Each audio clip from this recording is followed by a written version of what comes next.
अंधविश्वास में फंसे रहें तो हमारा भला होने वाला नहीं है।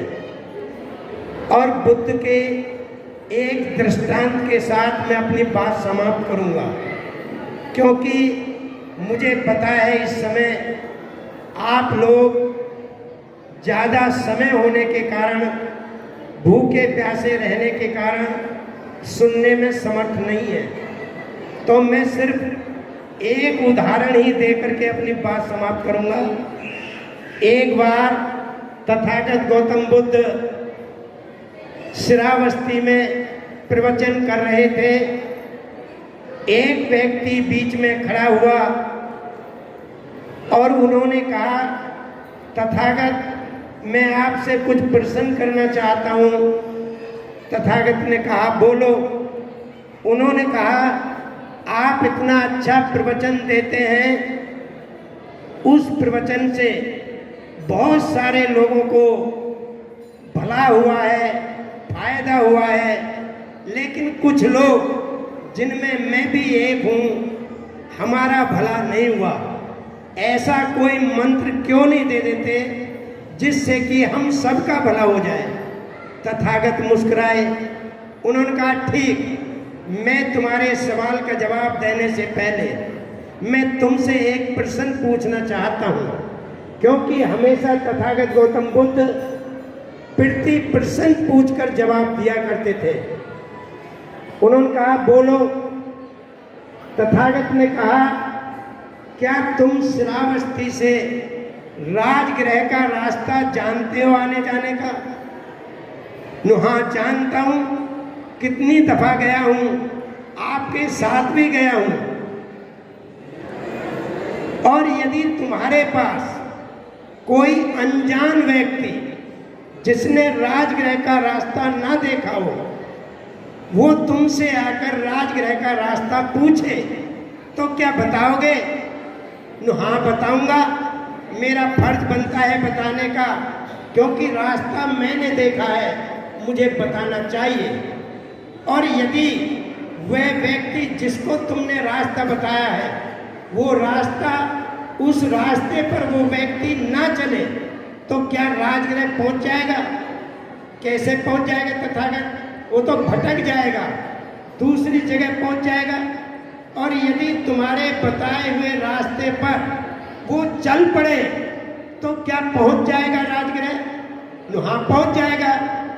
तो भाई तुम्हारे सवाल का जवाब तुम्हें मिल गया होगा। रास्ता मैंने देखा है, अनुभव मुझे है, मैं चला हूँ, बताना मेरा काम है, चलना न चलना तो इनका काम है। जो चलेगा वो वहां तक पहुंचेगा, जो नहीं चलेगा नहीं पहुंचेगा। तो चलना तो आपको पड़ेगा, बगैर चले काम नहीं चलेगा। बुद्ध के बताए हुए रास्ते पर चलना पड़ेगा। और खास तौर से एक कहानी मैं सुनाया करता हूँ।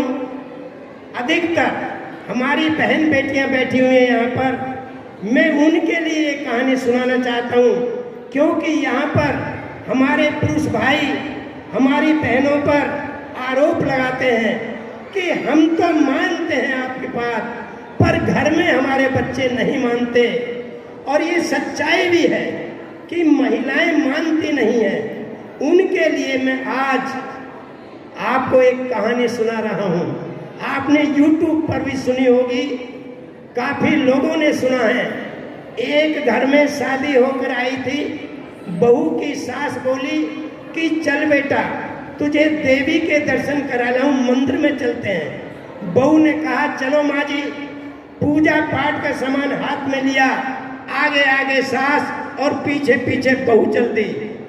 जब मंदिर के हाथे में पहुंची तो सामने दो शेर खड़े थे। शेरों को देखकर बहू डर गई। बहू ने कहा माँ जी ठहरो, देखो सामने शेर खड़े, हमें खा जाएंगे, घर वापस चलते हैं। सास ने कहा बहू तो बहुत सीधी आ गई, ये तो कुछ जानते नहीं है। अरे तू जानते नहीं, ये पत्थर के शेर हैं, ये खाते नहीं है। बहू ने कहा नहीं खा सकते, चलो माँ जी। जब मंदिर के द्वार पे पहुंची तो वहां पर एक गाय के दूध को उसका बछड़ा पी रहा था। बहू ने कहा माँ जी ठहरो, देखो यहाँ पर कोई आदमी नहीं है और इस गाय के दूध को इसका बछड़ा पिया जाता है। मैं घर से बाल्टी लेकर आती हूँ और इसका दूध निकाल के घर ले चलेंगे। सास ने मारा सिर में हाथ, बोली बहू तो बिल्कुल पागल आ गई, ये तो कुछ जानती नहीं है। अरे तू अंधी है, दिखाई नहीं देता, ये पत्थर की गाय है, पत्थर का बछड़ा है, ना ये दूध दे सकते ना दूध पी सकता है। बहू ने कहा माँ जी नहीं पी सकता, चलो। जब मंदिर के अंदर पहुंची तो सास बोली बेटा मांग ले देवी जी से जो भी मांगना है। बहू ने चारों तरफ घूम फिर के देखा, माँ जी कहाँ है? अरे ये ना बैठी। माँ जी मुझे तो ऐसा लगता है ये पत्थर की हो। नो हाँ, पूरी बुलंदशहर की महिला इसी से मांगते, तू भी मांग ले। बहू ने कहा माँ जी मांगने से पहले मेरी बात सुनो, जब पत्थर की गाय दूध दे नहीं सकती, पत्थर का बछड़ा दूध पी नहीं सकता, पत्थर के शेर हमें खा नहीं सकते, तो ये पत्थर की देवी भी मुझे कुछ देने वाली नहीं है। मेरी देवी तो तुम हो, साक्षात जिंदा देवी हो। मैं तुम्हारी सेवा करूंगी तो बदले में मुझे प्यार मिलेगा।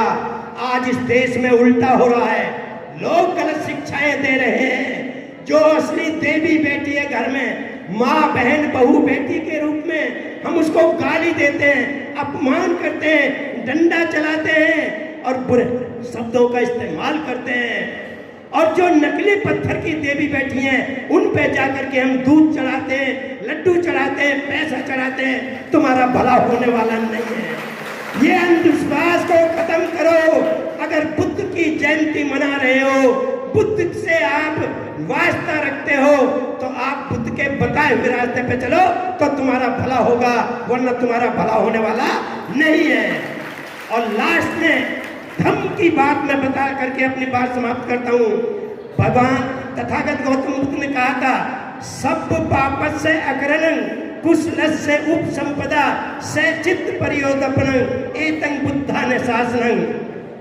जितने भी बुद्ध हुए हैं, अकेले यही बुद्ध नहीं है, इनसे पहले भी बुद्ध हुए हैं और इनके बाद में भी बुद्ध हुए हैं। और सभी बुद्धों का ये कहना है, अच्छे कर्म करो, बुरे कर्मों से बचो और मन को निर्मल रखो। इसके अंदर प्यार, मोहब्बत और प्रेम की भाषा भरो। इसके अंदर घृणा, नफरत, चुगलखोरी, एक दूसरे से द्वेष भाव बंद करो, तभी तुम्हारा उद्धार होगा। धन्यवाद। जय हिंद।